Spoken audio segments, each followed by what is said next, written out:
Et nos visages s'illuminent à l'idée qu'après avoir passé 10 000 ans, nous n'aurons pas moins de temps. Mais vous savez, le moment où il faut travailler pour le Seigneur, c'est maintenant, n'est-ce pas? Le seul moment que nous avons, c'est cette petite période de notre vie mortelle pendant que nous sommes ici. Et je crois qu'il est de notre devoir de consacrer chaque minute possible au service du Seigneur, à faire quelque chose.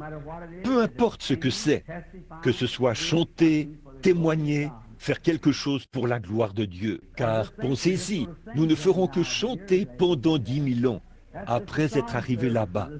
Ça, ce sera seulement le service de chant. Là, ce ne sera pas tout à fait terminé, vous savez, 10 000 ans.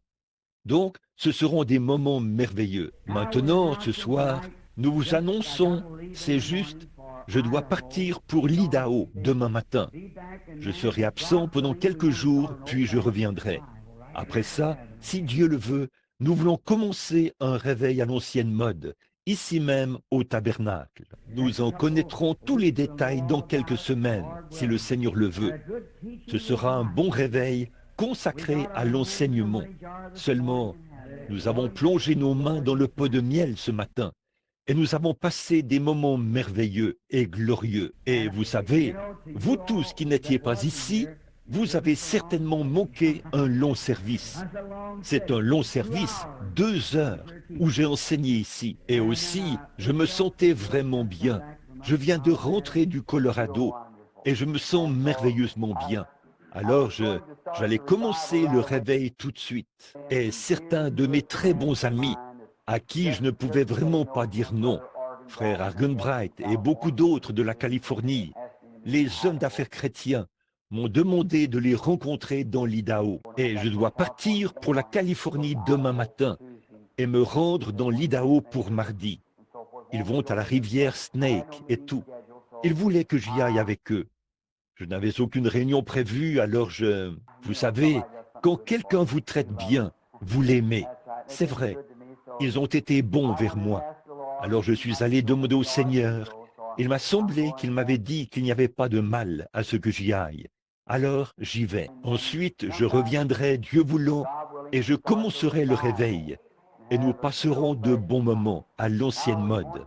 Alors, nous voulons que vous ayez ça à l'esprit et que vous priez à ce sujet, afin que Dieu ouvre tout simplement les écluses du ciel et répande sur nous l'esprit de réveil. Comme nous l'avons dit ce matin, vous savez, les eaux et, par exemple, la rivière, pourrais-je dire. Or, Et parfois, la rivière est tellement agitée, elle saute et bondit, mais elle ne contient pas plus d'eau que lorsqu'elle est calme au possible. Mais il y a un réveil qui est en cours, voyez-vous. Le vent souffle sur elle et il la fait sautiller et se réjouir. Et la bonne chose à ce sujet, c'est que ça repousse tous les morceaux de bois et tous les déchets, comme je l'ai dit, vers le rivage. C'est ce que fait le réveil. Il nous fait bondir partout au point qu'il nous fait... Nous bondissons de ce côté-ci, nous bondissons dans les airs et nous bondissons de ce côté-là. Nous allons prier pour ceci et nous allons chez le voisin, vous voyez. Tout à coup, le Seigneur nous révèle. Tu sais, tu n'aurais pas dû parler de ce voisin de toute façon. Eh bien, je vais l'inviter à venir à l'église. Ça expulse un peu d'impureté, en quelque sorte, vous savez. C'est donc ce que nous voulons faire dans ces moments qui viennent. Bon, je ne veux pas prendre trop de votre temps, car je sais que demain, c'est lundi, et c'est un jour de travail. Et pendant la période du réveil, si Dieu le veut, nous voulons que ce soit seulement des services d'environ 1 bonne heure et demie ou 2 heures chaque soir. Le service de chant, puis passer directement à l'enseignement de la parole. Et je crois que les chants, c'est merveilleux. Mais on peut gâcher une réunion avec les chants, vous voyez, quand il y en a trop.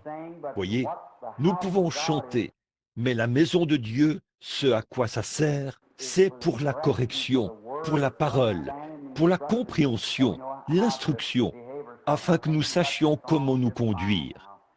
Je pense que vous conduisez très bien vos chants maintenant, comme ce soir. C'était très bien. Bon, pendant cette période, nous aurons des chants spéciaux, bien sûr. On ne peut pas tous les avoir en un seul soir. Mais soir après soir, nous aurons des chants spéciaux et nous voulons que vous invitiez les gens, car il se peut que nous en fassions l'annonce seulement une fois que nous serons de retour. Guettez cela. Nous ferons passer une petite annonce dans le journal et vous pouvez tous venir.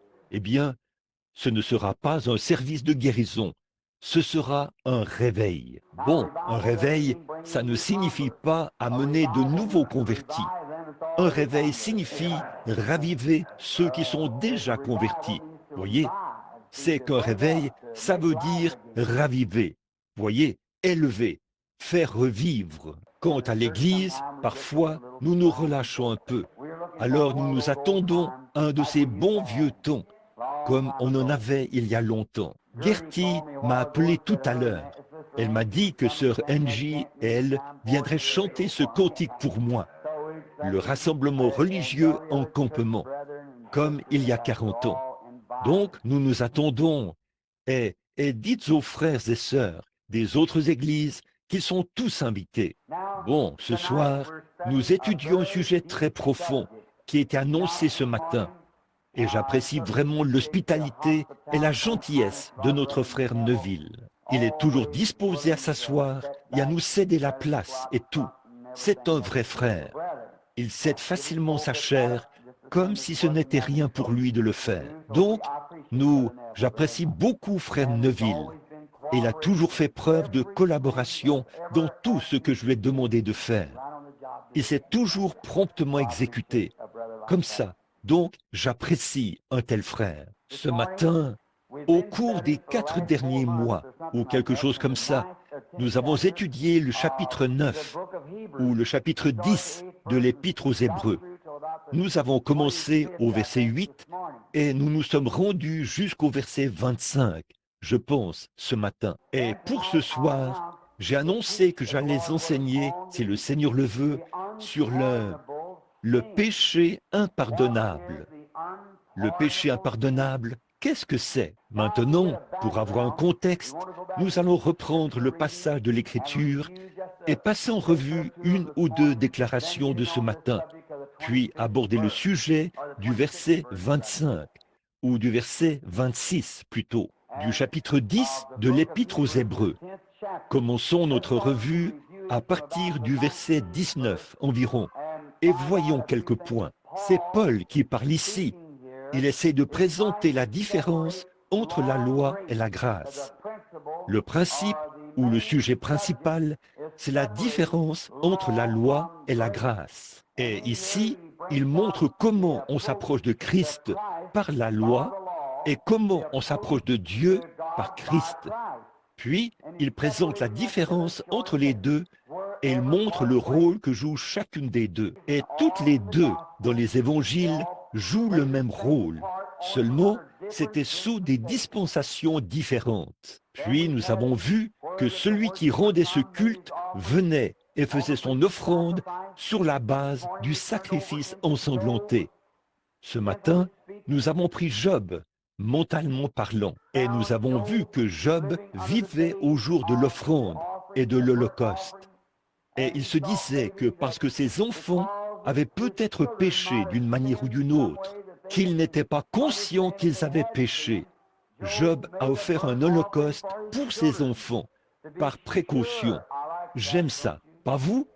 Avoir de l'intérêt pour ses enfants, faire un holocauste, élever une prière en offrant en sacrifice une brebis, la mort d'une brebis, afin que ses enfants ne soient pas perdus, s'ils avaient commis des péchés, et que Dieu leur pardonne leurs péchés. Ensuite, nous avons continué dans Job et vu qu'à la fin, cela avait porté ses fruits. Dieu, après que Job avait subi une période de châtiment et d'épreuve, à la fin, cela a porté ses fruits.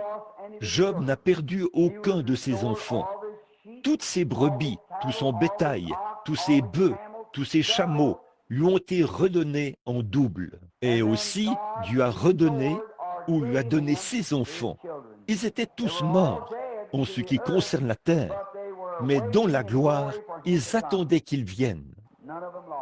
Aucun d'eux n'a été perdu. Vous voyez, Dieu a donné à Job ses filles et ses fils, ce que signifie le fait de vivre et de marcher dans la lumière dans laquelle vous devez marcher, de se conformer à toutes les règles et à la dispensation lorsqu'il règne. Nous voyons dans la Bible que Zacharie, le père de Jean-Baptiste, qui était le petit cousin de Jésus, était un homme juste. Avez-vous remarqué cela dans l'Écriture? Un homme juste qui vivait sous la loi et dans la maison duquel des prières se faisaient continuellement. Et sa femme, Élisabeth, était stérile. C'est le Saint-Esprit qui est venu à lui sous la forme où c'était Gabriel, l'archange, alors qu'il faisait son offrande, qu'il agitait de l'encens, qu'il brûlait de l'encens, pendant qu'on priait dans le temple. L'archange Gabriel est venu à lui parce qu'il marchait dans toute la lumière dans laquelle il devait marcher. C'est tout ce que Dieu peut exiger de nous, toute la lumière dans laquelle nous devons marcher. C'est là que l'Évangile, l'aspect mental de l'Évangile a échoué dans les pays païens. Parce que nous ne leur avons apporté qu'une théorie, ou une théologie plutôt, faite de main d'homme. C'est ce que nous leur avons présenté. Et ce n'est pas plus efficace que leur propre culte. Si, autrement dit, si on leur enseigne que le soleil est une grande puissance et qu'il contrôle la terre, c'est vrai dans un certain sens. Mais alors, ils croient que ce soleil a une puissance, que c'est par le soleil que vient la végétation, que c'est par le soleil que vient la vie, que c'est par le soleil que vient... Eh bien, c'est tout à fait vrai. Mais le soleil n'est qu'une création du Créateur. Là-bas, nous en avons eu un sur l'estrade.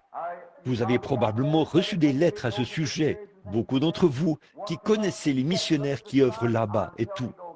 L'un d'eux est monté, il s'assoit là et regarde le soleil jusqu'à ce qu'il devienne complètement aveugle. Ils estiment que si le soleil les rend aveugles, alors ils ne verront pas le péché et les choses du monde. Ils seront aveugles aux choses du monde. Et de ce fait, eh bien, ils seront sauvés. Eh bien, voilà tout ce qu'ils savent de Dieu. C'est ce qu'on leur a enseigné. Et ils croient que c'est ce qu'ils devraient faire en guise de sacrifice, de perdre la vue par l'effet du soleil et ils seront sauvés. D'autres marchent dans le feu, s'allongent sur des clous, gardent les mains levées et disent qu'ils ne baisseront jamais les mains tant qu'ils n'auront pas trouvé la paix. Et leurs ongles poussent vers le dos de leurs mains, comme ça, pendant des années et des années. Et leurs ongles poussent. Ils ne desserrent jamais leurs mains. Ils la maintiennent en l'air et marchent comme ça. Ils sont sincères, tout à fait sincères, mais ils n'ont pas l'Évangile. Bon, et là, il est de notre devoir de veiller à ce que ces êtres mortels, tout comme nous le sommes, et après tout, ce sont nos frères quant à la chair, car Dieu a fait d'un seul sang tous les hommes. Chaque homme, chaque être humain est issu du seul arbre, Adam au commencement. Eh bien là, cela montre qu'il est de notre devoir, en tant que frères chrétiens, de leur apporter le vrai évangile vivant. Donc, dans tout ça, alors que celui-ci est de cette tendance, que l'autre adore les petits animaux, les insectes et ainsi de suite, là, vous voyez, ils adorent la créature au lieu du Créateur. Et une fois qu'ils ont entendu l'évangile du Seigneur Jésus, ils l'ont entendu bien des fois par les missionnaires. Ils distribuent des tracts et ainsi de suite. Ils disent, j'ai dit, messieurs, combien d'entre vous connaissent le Seigneur Jésus? Chacun d'eux. Combien d'entre vous croient qu'il était le Fils de Dieu? Aucun d'eux, voyez? Eh bien, que pensez-vous qu'il était? Oh, il était un enseignant, tout comme les nôtres, et ainsi de suite, voyez? À cause de ceci, il n'y a rien qu'aucun de leurs dieux puisse produire en matière de résultats naturels. Mais par l'évangile du Seigneur Jésus-Christ, chaque parole qu'il a dite s'accomplira. C'est vrai, c'est ça qui fait la différence. Et ce pauvre homme se tenait là, aveugle. Il n'avait pas vu depuis des années et des années. J'ai dit, qu'est-ce que votre religion peut faire pour cet homme? Rien, bien sûr. J'ai dit, mais Jésus-Christ peut lui rendre la vue maintenant. Et il l'a fait. Donc c'est ça, la réalité de l'Évangile. Maintenant, Paul ici, lorsqu'il parlait dans l'Épître aux Hébreux, essayait de dire aux gens que la manière de s'approcher de Dieu, c'était par le sacrifice ensanglanté du Seigneur Jésus-Christ. C'est comme ça qu'on s'approche de lui, par Jésus, car c'est lui l'agneau qui ôte le péché du monde. Et Dieu a reconnu cela. Et maintenant, il dit, dans l'Ancien Testament, quand ils apportaient l'agneau, ils offraient leur offrande, leur sacrifice. Ils tenaient l'agneau par la tête pendant qu'il frissonnait et se mourait. Le sang giclait partout sur ce petit animal, alors que sa veine jugulaire était coupée. Et là, ils prenaient conscience que cet agneau mourait à leur place. Puis, ils repartaient avec la même cruauté de cœur qu'ils avaient à leur arrivée. Le même désir de commettre adultère, le même désir de mentir, le même désir de voler, d'assassiner, et que sais-je encore. Mais une fois qu'un homme pose la main, oh là là, un homme pose sa main sur la tête de Jésus-Christ et confesse son péché, il ressent les douleurs et l'agonie du calvaire, ce que le péché, ce qu'il a dû payer pour racheter l'homme du péché. Et le Saint-Esprit, par le sang de Jésus-Christ, vient purifier cet homme. Il repart étant une nouvelle créature, et c'est une fois pour toutes. Il repart étant une personne différente. Lorsqu'il repart de là, toute la question du péché est réglée pour toujours. Car par un seul sacrifice, dit l'Écriture, il a amené à la perfection pour toujours ceux qui sont sanctifiés. Et il a dit, le Saint-Esprit en rend témoignage. Voyez, ce seul sacrifice pour toujours, il a fait son offrande en donnant sa propre vie. Et il s'est assis à la droite de la majesté divine dans les lieux très hauts.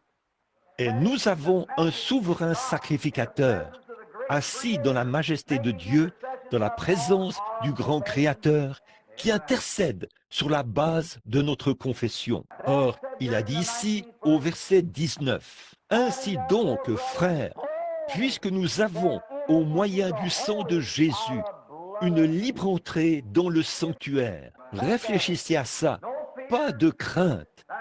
C'est bien le plus grand fléau qu'il y a dans l'Église chrétienne aujourd'hui, la peur. Et ce qui fait que les gens ont peur, c'est qu'ils ne sont pas bien enseignés et bien ancrés dans l'Évangile. Il n'y a absolument aucune raison pour laquelle ce petit endroit ne pourrait pas être une ruche de la puissance de Dieu, qui bourdonne de la gloire de Dieu, jaillissant de partout. Ce petit trou entouré de murs ici est presque connu dans le monde entier. Ce petit endroit où vous êtes assis ce soir, non pas à cause de William Branham, mais à cause de Jésus-Christ, le Fils de Dieu, et de l'Évangile pour lequel ils ont combattu. Non, monsieur, je n'ai rien à voir là-dedans, pas du tout. C'est lui qui l'a fait, et qui a fait que cet endroit soit connu dans le monde entier, alors que ce n'était rien d'autre qu'une petite structure de $1500, ou quelque chose comme ça, qu'on a bâti ici sans plancher. Mais c'est le Dieu Tout-Puissant qui fait ces choses. Maintenant, nous avons, au moyen du sang de Jésus, une libre entrée dans le sanctuaire, par la route nouvelle et vivante, non pas par l'ancienne route, par la route nouvelle et vivante. C'était une route qui menait à la mort, un ordre de la loi. Mais maintenant, nous entrons par la grâce, par le Saint-Esprit. Oh, j'espère que vous le voyez. Il n'y a rien que vous puissiez faire. La loi consistait en des œuvres. Ne touche pas, ne manipule pas, ne goûte pas, ne mange pas de viande, observe les sabbats, les nouvelles lunes, toutes les formes d'adoration, ce que l'homme faisait. Mais dans cette route nouvelle et vivante, il n'y a rien que nous puissions faire. C'est ce que lui, il fait pour nous, par la grâce. Nous l'acceptons tout simplement. Christ ôte le péché. Nous le croyons, nous écoutons l'Évangile. Nous le croyons, nous l'acceptons. Après ça, si nous l'acceptons vraiment du fond du cœur, Dieu nous donne le Saint-Esprit comme témoignage. C'est alors que le Saint-Esprit vous confirme que vos péchés ont disparu et que vous êtes morts au monde. Vous vous relevez en nouveauté de vie pour marcher dans une nouvelle vie, pour vivre une nouvelle vie, pour vivre dans la puissance et dans la présence de Dieu. Il n'est plus question de se laisser entraîner par toutes sortes de choses, mais de marcher selon l'Esprit en tant que fils et filles de Dieu. Romains 8.1 dit « Il n'y a donc maintenant aucune condamnation pour ceux qui sont en Jésus-Christ, qui marchent non selon la chair, mais selon l'Esprit. » Maintenant, pour beaucoup d'entre vous ici, les visiteurs qui viennent des autres églises, je ne veux pas que vous pensiez que je fais des histoires aux autres églises et que j'essaie de complimenter cette église-ci. Ce que j'essaie de faire, c'est de faire sortir de cette église les comportements charnels. Et c'est ça l'essentiel. J'ai beaucoup à faire, mais pour essayer de le faire, gardons-le pas de nos propres portes balayées ici. Mais pour ce faire, nous devons utiliser d'autres exemples. Et ça, vous le savez, frères, dans votre église, nous avons tous besoin de passer le balai. Ça, vous le comprenez. Donc, ce qu'il y a, c'est de voir que Dieu ne reconnaît aucune organisation ni aucun groupe de gens. Si vous êtes méthodiste, ce n'est pas parce que vous êtes méthodiste qu'il vous reconnaît. Si vous êtes pentecôtiste, ce n'est pas parce que vous êtes pentecôtiste qu'il vous reconnaît. Il reconnaît uniquement un individu, amen, qui est né, qui a été régénéré par le Saint-Esprit et qui est devenu une nouvelle créature en Jésus-Christ. Il ne reconnaît pas les organisations, il ne reconnaît pas les grands rassemblements. Dieu ne vient jamais dans de grands rassemblements simplement parce que ce sont de grands rassemblements. Il vient parce que les cœurs sont d'un même accord et qu'ils s'attendent à ce qu'ils viennent. Regardez Jésus qui vient dans l'église la plus humble.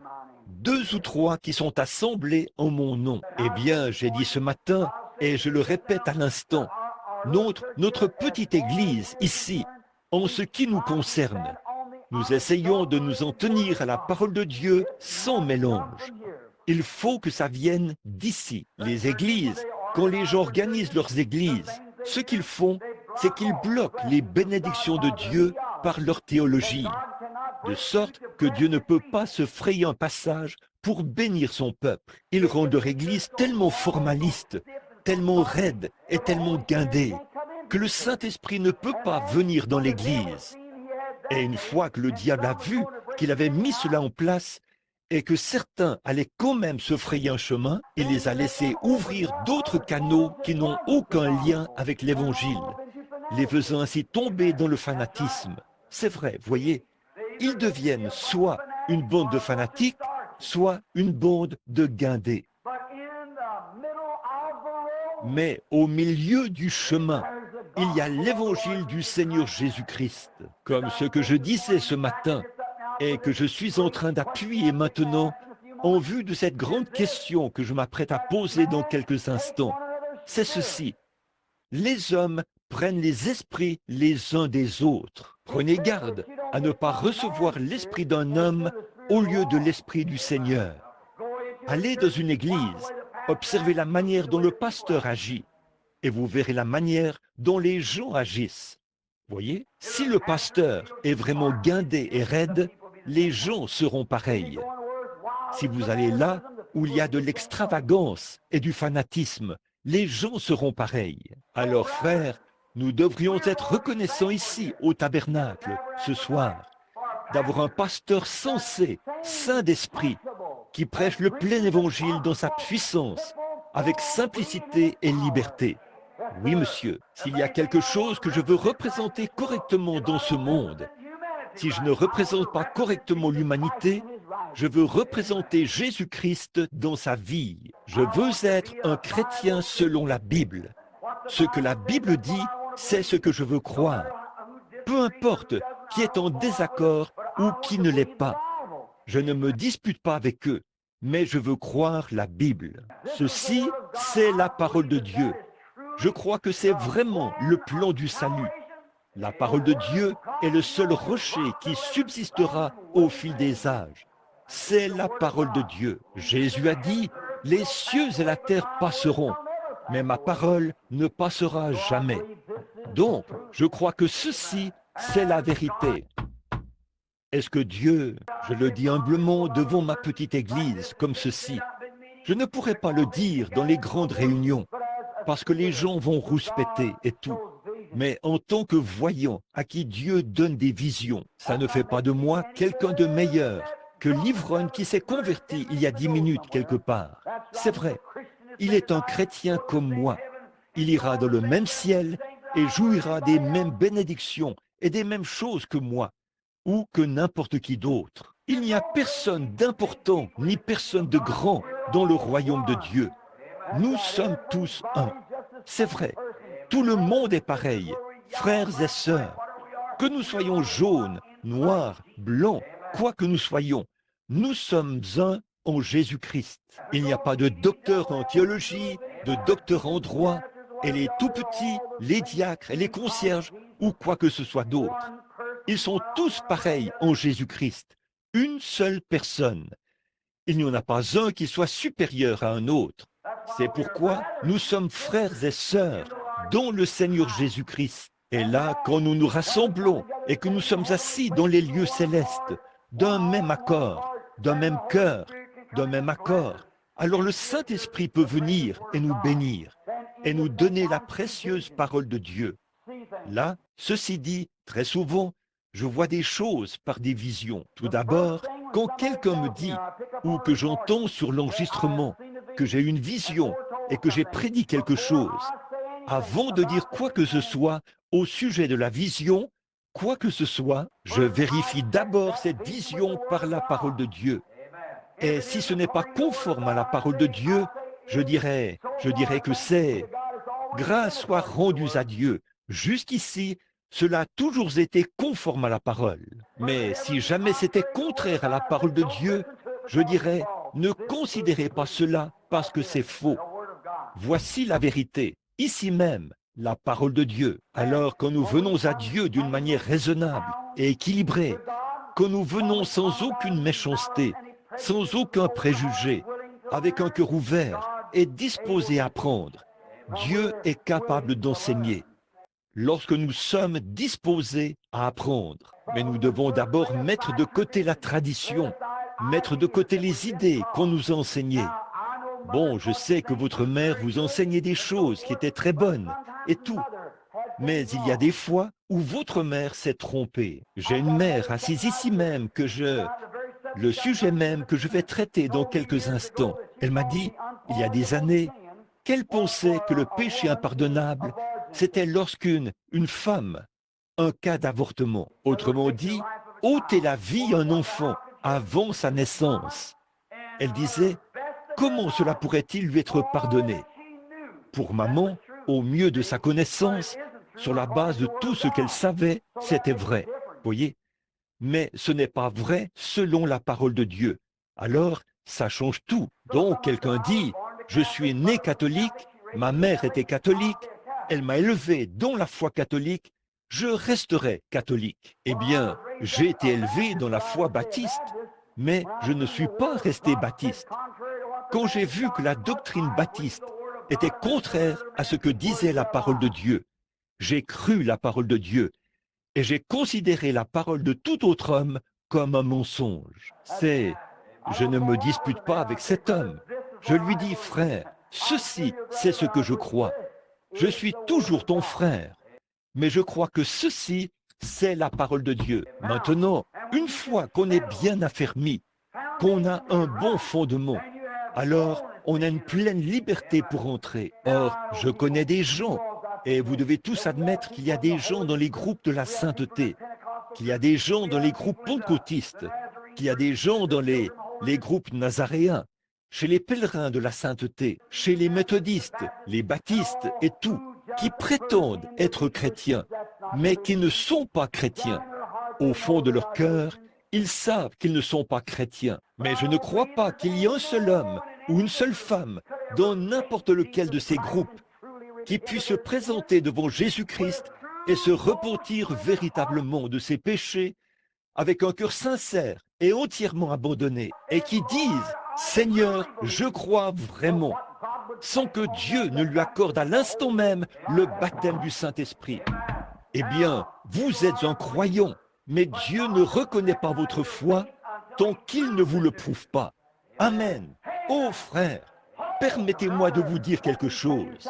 Lorsque votre foi, il se peut que ce soit reconnu d'après vos pensées à vous, mais quand cela arrive dans les pensées de Dieu, Dieu scelle cette foi par le baptême du Saint-Esprit. Abraham a cru Dieu et cela lui était imputé à justice. Dieu lui a donné le sceau de la circoncision comme signe qu'il l'avait accepté. Alléluia! Et le sceau du Dieu vivant aujourd'hui, sondez les Écritures, c'est le baptême du Saint-Esprit dans le cœur humain. Amen. Éphésiens 4:30 dit « N'attristez pas le Saint-Esprit de Dieu, par lequel vous avez été scellés jusqu'au jour de votre rédemption. » Le sceau de Dieu, Dieu qui vous reconnaît comme étant un croyant, vous scelle dans le corps par le baptême du Saint-Esprit. Alors, si vous n'avez pas été séduit pour croire une théorie, une émotion ou quelque chose de ce genre, ce qui est très bien, je n'ai rien contre ça. Peu importe de quelle manière Dieu vous l'a donné, ça ne concerne que Dieu et vous, voyez-vous. Mais une fois qu'un homme est né de l'Esprit de Dieu, vous le verrez s'avancer avec autant d'assurance et d'humilité possible jusqu'au trône de la grâce. Il saura qu'il a le droit de manger de l'arbre de vie. En effet, il s'est passé quelque chose en cet individu, une expérience qu'il n'a jamais trouvée nulle part ailleurs dans le monde. Et chaque homme ou femme qui est né de l'Esprit de Dieu a vécu une expérience personnelle. Et il sait exactement quand c'est arrivé, comment c'est arrivé et quel effet cela a eu sur lui. Chez tous les hommes et toutes les femmes qui sont nés de l'Esprit de Dieu, il s'est passé quelque chose. Il y a quelque chose qui change. Qu'est-ce que c'est? C'est une conversion. Comme nous l'avons dit ce matin, vous avez là un vieux drap sale au possible, plein d'encre et de tout le reste. Rien ne peut enlever cela. Vous le trempez dans un seau rempli d'eau de javel ou dans un bassin. Vous le ressortez et il est blanc au possible. C'est ce que le sang de Jésus-Christ fait aux croyants qui confessent son péché. Il est dit, il y a une source remplie du sang, des veines d'Emmanuel. Tout pécheur plongé dans ce flot est lavé de tout péché. Alors quand Dieu secoue le drap et voit qu'il a séché par l'effet des saints vents de Dieu qui viennent du ciel comme un vent impétueux, il prend le Saint-Esprit et scelle cela jusqu'au jour de la rédemption, comme ça. Alors le diable regarde ce sceau et il ne peut pas s'en approcher. Il peut harceler cela, bourdonner autour de cela, faire des histoires par rapport à cela, mais il ne peut pas toucher à cela. C'est vrai, il ne peut pas toucher à cela, parce qu'il y a un sceau de Dieu qui le lui interdit. Alléluia, qui lui interdit de toucher à cela. C'est la propriété privée de Dieu. Alléluia. Oui, monsieur, c'est ce qui fait que ces hommes marchent avec assurance. Ils n'ont pas peur de rétrograder. Non, monsieur, ils n'ont pas peur de ce que le diable dit. Il y a une chose à ce sujet, c'est que vous pouvez vous référer à vos raisonnements et vous pouvez vous limiter au raisonnement. N'essayez pas de raisonner la chose. Vous dites, bon, je vais voir, peut-être que je ferai ceci. Ne raisonnez pas la chose, croyez cela. Dieu ne vient pas par le raisonnement. C'est tout à fait déraisonnable. Personne ne peut comprendre Dieu. Vous n'avez jamais pu le faire et ils ne le pourront jamais. On ne connaît pas Dieu par le raisonnement. On connaît Dieu par une simple foi d'enfant, en acceptant sa parole. Vous dites que c'est la vérité et vous croyez cela. C'est comme ça qu'on connaît Dieu, par la foi et non pas par le raisonnement, par votre capacité à raisonner qui est en vous. Mais la foi vient de Dieu. La foi, c'est quelque chose qui naît en vous, quelque chose que Dieu vous donne. Et c'est une ferme assurance des choses qu'on espère, une démonstration de celles qu'on ne raisonne pas. Alléluia, c'est de là que ça vient, par cela, par la puissance sans mélange du Seigneur Jésus-Christ, qui fait d'une créature une nouvelle personne et la baptise à nouveau du Saint-Esprit. Il le lave, le suspend et le scelle dans le royaume de Dieu. Et là, il se tient debout et sait où il en est. Tous les démons de l'enfer ne pourraient l'en dissuader. Vous pourriez très bien braquer une mitrailleuse sur lui. On a déjà essayé ça. Il y a quelques semaines, j'ai visité les catacombes où il y avait de vieux os et des crânes. Et il n'en restait qu'à peu près ça, des saints et des martyrs qui étaient morts. Je me suis tenu dans l'arène où on les donnait en pâture aux lions et tout le reste. Et sans sourciller, ils ont affronté la mort. Sachons ceci, qu'ils le connaissent dans la puissance de sa résurrection. Et qu'un de ces jours, il y aura une secousse. Ils sortiront de là, en tant que saints du Dieu vivant, lavés par le sang. Oh frère, un homme qui est un jour entré en contact avec Dieu ne peut plus être le même. Je me souviens du vieux Légion, de ce jour où cet homme a rencontré Jésus-Christ, alors qu'il avait l'esprit dérangé. Les démons l'avaient possédé au point qu'il était une légion. Mais une fois dans la présence de Christ, il est rentré chez lui, raconter aux siens les bonnes choses que Dieu avait faites pour lui. Les gens disent que la religion rend fou. Ce n'est pas le cas. Vous n'avez pas votre bon sens tant que vous n'avez pas trouvé Jésus-Christ, car il est le seul auteur de la vie qui peut vous redonner votre bon sens. Alors nous avons, au moyen du sang de Jésus-Christ, une libre entrée dans le sanctuaire. Amen. Par la route nouvelle et vivante qu'il a inaugurée pour nous au travers du voile, c'est-à-dire de sa chair. La chair, quel rôle joue-t-elle? La chair sert uniquement de voile au sang. C'est le sang qui est la vie.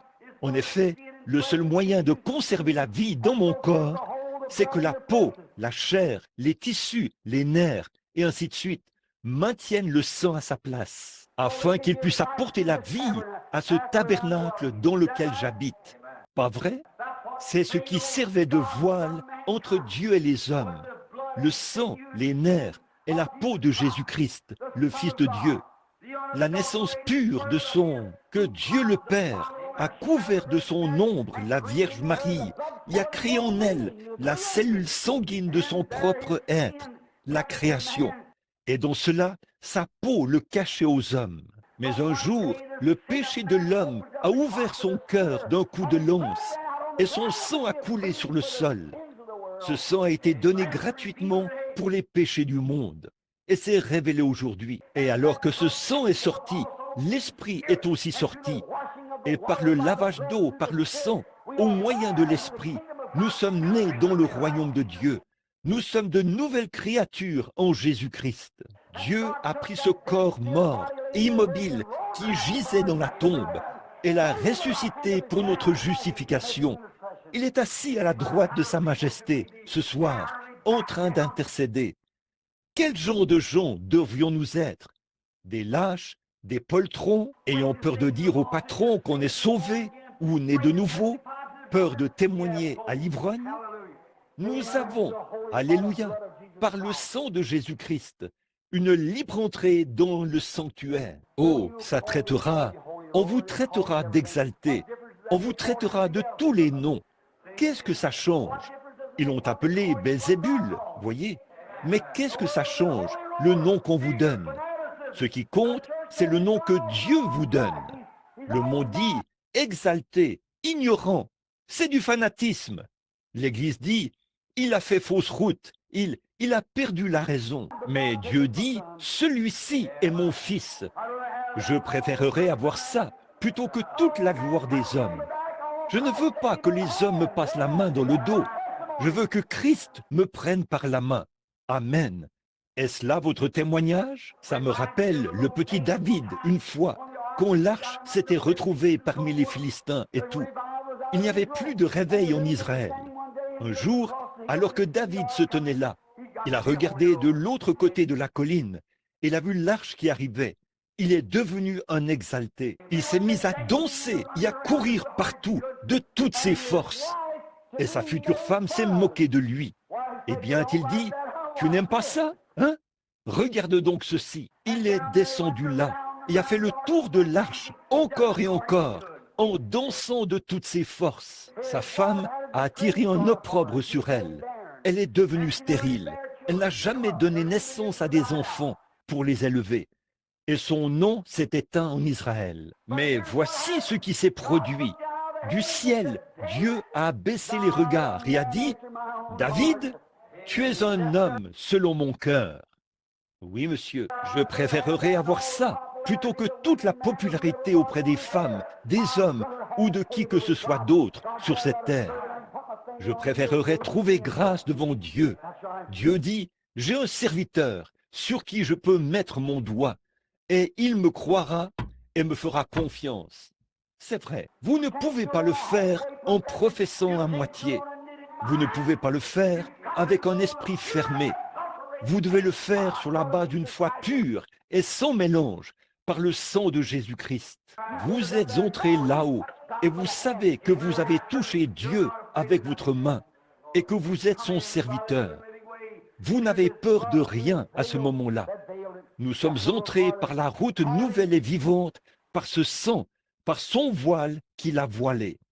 Un peu plus loin, nous avons, et puisque nous avons un souverain sacrificateur établi sur la maison de Dieu, qui est Christ, écoutez bien, approchons-nous avec un cœur sincère et avec la conscience et la foi, et notre conscience purifiée du mal, et le corps lavé d'une eau pure. Nous avons vu cela ce matin. Maintenant, l'eau, ici, purifiée, signifie débarrasser. Notre conscience débarrassée du problème du péché, du mal et des ténèbres, et le corps lavé d'une eau pure, par le baptême d'eau au nom de Jésus-Christ. Nous avançons librement et avec assurance vers Dieu. Sachons ceci, que le mal que j'aimais autrefois est chose du passé. Sachons que la vie que je vivais autrefois est maintenant terminée. Non pas parce que je l'ai fait, mais parce que quelque chose est entré en moi et l'a fait lui-même. Par la grâce, il m'a sauvé. J'ai cru en lui. Il m'a donné le Saint-Esprit. Les choses que je détestais autrefois, je les aime maintenant. Le sacrifice. Autrefois, c'était difficile pour moi d'aller à l'église. Maintenant, j'aime y aller. Autrefois, je détestais entendre les gens chanter, pousser les cris et témoigner. J'aime ça maintenant. Quelque chose m'a changé. J'ai donc une route nouvelle et vivante. Quelque chose s'est ancré ici. Je le sais, quand je suis descendu dans l'eau et qu'on m'a baptisé au nom du Seigneur Jésus-Christ. Il a dit, repentez-vous et que chacun de vous soit baptisé au nom de Jésus-Christ pour la rémission de vos péchés. Et vous recevrez le don du Saint-Esprit. On m'a contredit, on m'a fait des histoires, on m'a dénigré, on m'a ridiculisé. Ça ne change absolument rien. Dieu l'a dit et je le crois. Et c'est exactement ça. Je me suis tenu là quand même en continuant d'avancer. On a dit, tu es un Jésus seul, tu es un unitaire, tu es ceci, peu m'importe ce qu'ils disent. Je crois que la parole de Dieu est la vérité. Et je ne sais pas combien c'est populaire et combien vous devenez populaire ici. Ça ne change rien. Ce qui compte, c'est combien vous êtes populaire là-haut. On a récemment demandé à l'un de ces grands hommes de prêcher cela. Il a dit, c'est la vérité, mais si je disais cela, mon assemblée se lèverait et sortirait. J'ai dit, je préférerais prêcher la vérité aux quatre murs. De ces pierres, Dieu peut susciter des enfants à Abraham, plutôt que de faire des compromis sur l'évangile. Oui, monsieur, car un jour, ce livre-ci me jugera. C'est vrai, là-haut, les paroles de Dieu seront mon juge au jour du jugement. Je dois prêcher la vérité, peu importe combien elle blesse ou ce qu'elle blesse. Écoutez ceci maintenant. Là, nous continuons. Retenons fermement notre profession de notre espérance. Celui qui a fait la promesse est fidèle. Veillons les uns sur les autres pour nous exciter les uns les autres à la charité et aux bonnes œuvres. Ici, exciter signifie encourager. Encouragez-vous les uns les autres à la charité et aux bonnes œuvres. Si dans l'Église, vous voyez un frère qui a quelque chose contre un autre frère, ne dites pas quelque chose pour attiser cela, mais dites quelque chose qui les réconciliera. Excitons-nous les uns les autres aux bonnes œuvres et à la charité. Voilà ce que nous devons faire. Qu'est-ce que c'est?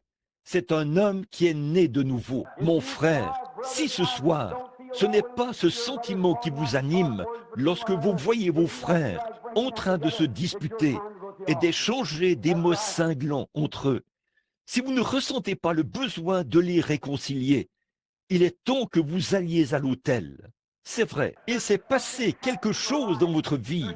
Il y a quelque chose qui vous a séduit. Vous n'avez pas l'expérience que Dieu veut que vous ayez, car Jésus, lorsqu'il était injurié, il n'a pas rendu les injures. Lorsqu'on a dit du mal de lui, il n'a pas répondu. Et lorsqu'ils lui ont fait du mal, il s'est retourné et leur a fait du bien. Lorsqu'ils l'ont persécuté et l'ont cloué à la croix, il a baissé les regards et a dit, « Père, pardonne-leur, car ils ne savent pas ce qu'ils font. » Si ce genre d'esprit n'est pas en vous, le Saint-Esprit n'est pas encore entré en vous, car c'est ce même esprit qui était en Jésus-Christ. La Bible dit que cela soit en vous. Christ est dans son Église. Maintenant, Branham Tabernacle, vous tous qui êtes ici, nous n'avons pas d'organisation, nous n'avons pas de carte d'inscription, ni rien. La seule chose que nous avons ici, c'est la communion fraternelle. Et vous qui avez la communion fraternelle en Jésus-Christ avec nous ce soir, et qui communiez avec nous chaque soir, chaque fois, nous sommes toujours heureux de vous avoir ici. Nous voulons que vous soyez ici. Vous n'avez pas à vous joindre à nous. Nous, la seule chose que vous avez à faire, c'est de venir adorer avec nous. Et nous nous attendons à ce que chacun de vous garde le vrai mystère de Dieu dans son cœur sans défaillir. Venez adorer. Avancez-vous à l'autel et tout. Aimez-vous les uns les autres. Soyez en harmonie les uns avec les autres. Et si vous voyez un frère s'écarter du chemin, allez vers lui et réconciliez-vous avec lui si vous le pouvez. C'est vrai, c'est ce que nous devons faire. Et mes amis, si jamais vous... Que faites-vous donc si vous ne faites pas ça? Vous devenez simplement une créature misérable et non un chrétien. C'est vrai. Et tout ce que vous faites, c'est en vain. Jésus n'a-t-il pas dit, c'est en vain que vous m'honorez, en enseignant comme doctrine des commandements d'hommes. Vous dites, eh bien, j'ai adhéré à l'Église, j'ai mis mon nom dans le registre, j'ai fait ces choses. Ça n'a absolument rien à y voir. Si un homme ne naît d'eau et d'esprit, il n'entrera point dans le royaume. Remarquez, j'en arrive maintenant au dernier verset, juste avant de terminer, ou avant d'aborder mon sujet principal. Ensuite, je ne vous retiendrai pas trop longtemps. N'abandonnez pas votre assemblée. Venir à l'église. Et cela d'autant plus que vous voyez s'approcher le jour. Les gens renoncent à aller à l'église. Les églises commencent à se vider maintenant. La guerre est terminée. Tout le monde mange à sa faim, a des vêtements de rechange, un assez bon travail et bien installé. On n'a pas de temps pour vous lorsque vous allez au magasin. J'ai appelé l'autre jour pour faire réparer ma chaudière. On m'a dit, est-ce que c'est nous qui l'avons installée? J'ai dit, non, c'est quelqu'un d'autre. Mais ils ont cessé leurs activités. Alors ont-ils dit, voyez ça avec ces gens qui ont cessé leurs activités. Oui, vraiment indifférents. À une époque récente, il y a seulement quelques années, ils auraient couru après n'importe quel client. Mais ils ont suffisamment d'argent. Ils s'en fichent. Ils laissent ça de côté. Mais je vais vous dire une chose. Vous serez rongés par la pourriture de ces choses-là. Mais il a dit, ne convoite pas les vaines richesses qui passent rapidement, cherchent à obtenir ces trésors célestes. Ils ne passeront jamais. J'ai connu la crise économique. J'ai connu la prospérité. J'ai connu toutes les deux. Mais je ne lâcherai jamais la main de Jésus-Christ pour tout l'argent et toutes les richesses que vous pourriez amasser sur la surface de cette terre et tout le reste. Il est mon ami quand je suis fauché. Il est mon ami quand je suis dans l'abondance. Je l'aime quand j'ai faim. Je l'aime quand je suis rassasié. Je l'aime quand je suis dans le chagrin. Je l'aime quand je suis heureux. Je l'aime parce que je l'aime. Parce qu'il m'a aimé le premier. Amen. Alléluia. Quand j'étais malade, sur mon lit de mort, il était mon ami. Alors que je me sens bien ce soir et que je suis heureux, il est toujours mon ami.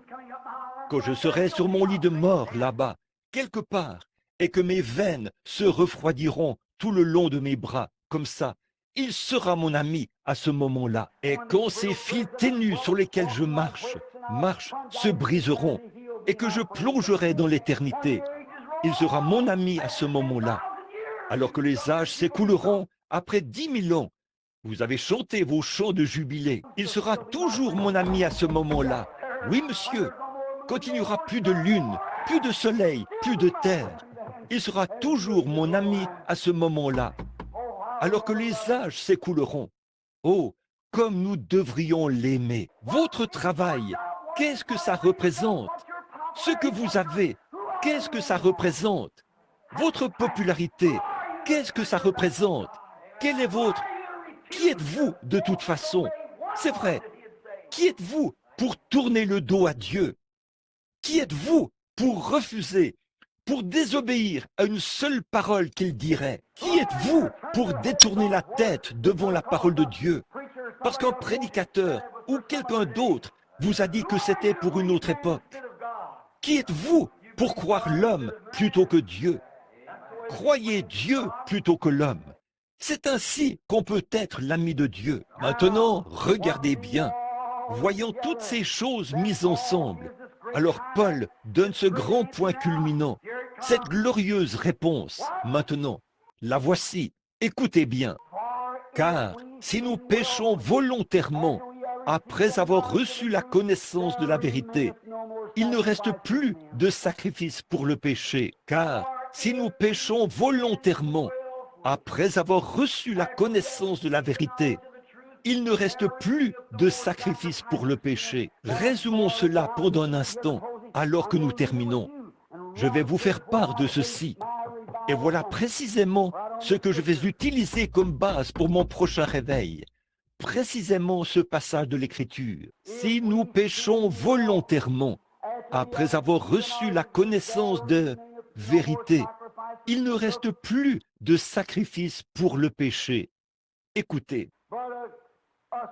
mais une attente terrible du jugement et de l'ardeur du feu qui dévorera le rebelle. Celui qui a violé la loi de Moïse meurt sans miséricorde sur la déposition de 2 ou de 3 témoins. De quel pire châtiment? Oui, celui qui aura tenu pour profane et piétiné le sang de Jésus-Christ, l'alliance par laquelle vous avez été sanctifiés, et qui aura outragé les œuvres de la grâce. Combien pire sera le châtiment quand sous l'agneau mourant, un homme qui avait violé ou rejeté la loi de Moïse devait mourir sans miséricorde parce que l'agneau était mort à sa place.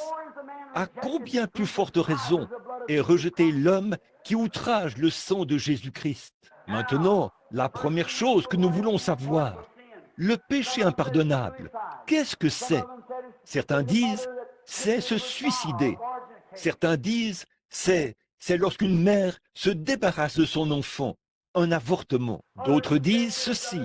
D'autres ont dit, si vous avez eu le Saint-Esprit et que vous avez rétrogradé devant le Saint-Esprit, c'est ça le péché impardonnable. Ça ne l'est pas. Non, monsieur. Examinons cela intelligemment. Examinons cela par la parole de Dieu. Bon, dans le livre de Matthieu, au chapitre 12, Jésus avait chassé d'un homme un esprit muet et aveugle, ou un esprit sourd et muet, je crois. Après qu'il l'a chassé, ce sourd-muet a parlé. Les gens se sont retournés et l'ont regardé. Ils ont dit, eh bien, c'est par Belzébul, le chef des démons, qu'il chasse les démons. Et Jésus s'est retourné et leur a demandé comment pouvaient-ils croire avec un cœur rempli d'iniquité et cette façon d'être. Pourquoi? Pourquoi les a-t-il condamnés? Pourquoi? À cause de ceci, la parole de Dieu elle-même les condamnait. Car Jésus, Pierre n'a-t-il pas dit le jour de la Pentecôte, dans Acte 2, vers le verset 24, les versets 23 et 24, il a dit, « Homme israélite, Jésus de Nazareth, cet homme à qui Dieu a rendu témoignage devant vous, Dieu a rendu témoignage de lui par les signes, les prodiges et les miracles qu'il a opérés devant vous, et dont vous êtes vous-même témoins. » Ici, la première chose à laquelle nous devons penser maintenant, lorsque Jésus a dit à ces pharisiens là, au chapitre 12, il a dit, « Si un homme parle contre le Fils de l'homme, il lui sera pardonné. Mais quiconque parle contre le Saint-Esprit, il ne lui sera jamais pardonné, dans ce siècle ni le siècle à venir. » Que signifie dire du mal d'eux? Parler contre le Saint-Esprit, parler contre. Bon, vous pourriez vous tromper et dire l'action du Saint-Esprit. Si quelqu'un pousse des cris, ça pourrait être le Saint-Esprit. Ça pourrait être le cas, tout comme ça pourrait ne pas l'être. Vous dites, le parler en langue. Si quelqu'un parle en langue, est-ce le Saint-Esprit qui parle par lui? Ça pourrait être le cas, tout comme ça pourrait ne pas l'être. C'est tout à fait vrai. En effet, j'ai vécu assez longtemps pour savoir que tous ceux qui parlent en langue n'ont pas forcément le Saint-Esprit en eux. J'ai vu des démons parler en langue. J'ai vu des sorciers guérisseurs parler en langue. Je les ai vus boire du sang dans un crâne humain et parler en langue. J'ai vu des crayons qui avaient été posés sur la table, écrire en langues inconnues, et des sorciers lire cette écriture. Cela ne signifie pas qu'ils sont chrétiens. J'ai vu des gens pousser des cris et sauter en l'air et louer le Seigneur, puis aller voler, mentir, tricher et tout le reste.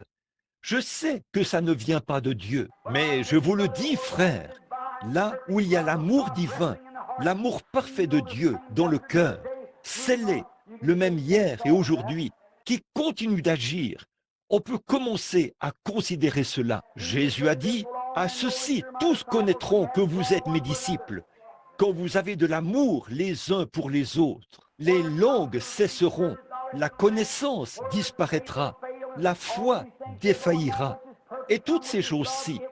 Mais quand ce qui est parfait sera venu, c'est-à-dire l'amour, cela ne passera jamais. » C'est vrai, l'amour de Christ. Je ne peux pas juger d'après les choses que vous faites. Le seul juge qui soit, c'est le Dieu Tout-Puissant. Mais Jésus a dit, c'est à leurs fruits que vous les reconnaîtrez. Bon, nous savons une chose. Maintenant, regardez bien. Voici ce qui couronne tous les versets de la Bible. Nous allons prendre cela dans quelques instants et vous montrer que chaque passage où cela a été mentionné, l'impardonnable, le péché impardonnable. Puis Paul vient ici. Pour couronner le tout, il dit, si nous péchons volontairement, après avoir reçu la connaissance de la vérité, il ne reste plus de sacrifice pour le péché. Alors, c'est forcément ça, le péché impardonnable, de pécher volontairement. Pas vrai? Celui qui pêche volontairement. Maintenant, le péché, qu'est-ce que c'est? Ensuite, ce qu'il faut savoir, c'est ce qu'est le péché. Le péché, c'est de désobéir. Le péché, c'est de rejeter. Maintenant, regardez bien. Le premier péché, j'avais un endroit ici que je voulais vous montrer. Le premier endroit dans cette Scofield, ici, ce qu'il a écrit ici, en note de bas de page. Je crois que ça se trouve dans Romains, chapitre 3. Il a dit ici, en s'appuyant sur Webster pour en donner l'interprétation, bien sûr, dans ses notes de bas de page. Il a dit, le péché, c'est de rejeter la volonté de Dieu révélée. Le péché, dans sa forme initiale, c'est de rejeter la parole de Dieu révélée, ce que Dieu ou la volonté de Dieu. Lorsque Dieu révèle quelque chose comme étant sa volonté, de rejeter cela, c'est blasphémer ou rejeter Dieu. Quel a été le premier péché? Examinons cela. Retournez là dans Genèse 3. Vous pourrez le lire quand vous rentrerez chez vous, si vous le voulez. Dans Genèse 3, quand Dieu a créé le jardin d'Éden, il a mis Adam et Ève. Il leur a dit des choses qui étaient sa parole, qu'ils pouvaient faire et des choses qu'ils ne pouvaient pas faire. Maintenant, regardez bien. Lorsque Satan est venu vers Ève, il a dit, Dieu a dit, vous n'en mangerez point, mais certainement que vous ne mourrez point. Vous voyez cela? Alors Ève a volontairement, vous saisissez? Ève a volontairement fait quelque chose qu'elle savait que Dieu avait dit de ne pas faire. Pas vrai? Maintenant, regardez bien ça. Quand Ève a volontairement, c'est là le tout premier péché qui a été commis. Pas vrai? Ève, connaissant la volonté de Dieu, a volontairement refusé de s'y conformer. Pas vrai? Ça, c'est le premier péché. Alors, le péché, qu'est-ce que c'est? Dans Jean chapitre 3, verset 18, Jésus-Christ lui-même a dit ceci, que celui qui ne croit pas est déjà jugé. Pas vrai? Alors le péché, c'est en fait l'incrédulité. Satan, dans sa séduction, a dit à Ève que Dieu a dit cela, mais ce n'est pas ce qu'il voulait dire. Vous voyez comment il a badigeonné la parole en blanc? Eh bien là, il a dit, voyons, Dieu l'a dit, mais ce n'est pas ce qu'il voulait dire.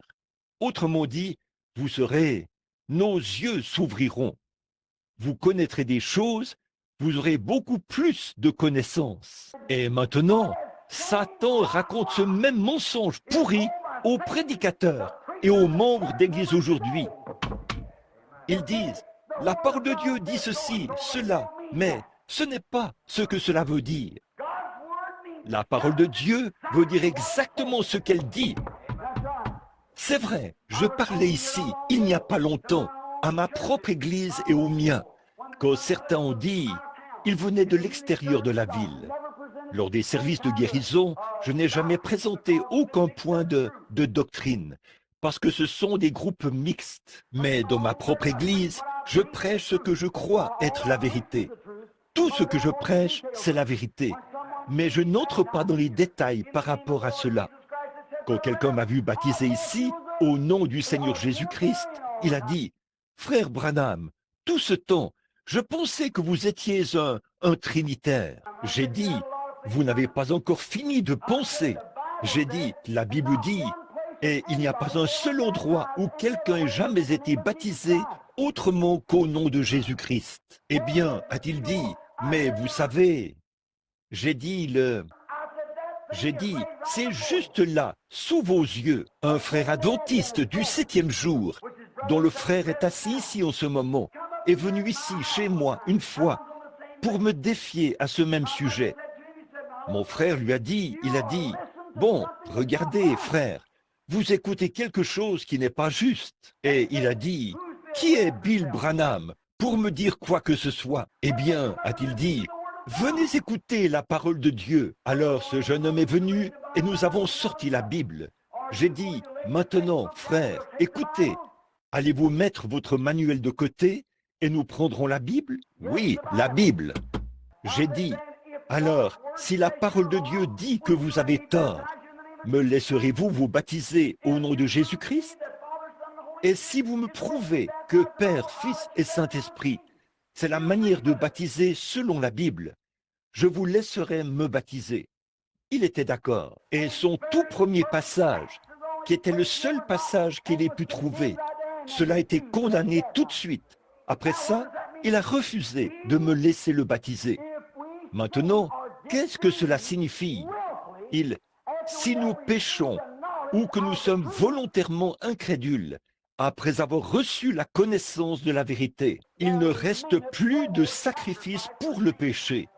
Voilà votre péché impardonnable. Si vous connaissez la vérité de l'Évangile, que cela vous a été présenté, que Dieu vous l'a révélé, et que vous savez que c'est la vérité, mais simplement pour satisfaire une assemblée ou un prédicateur insignifiant, ou pour être populaire.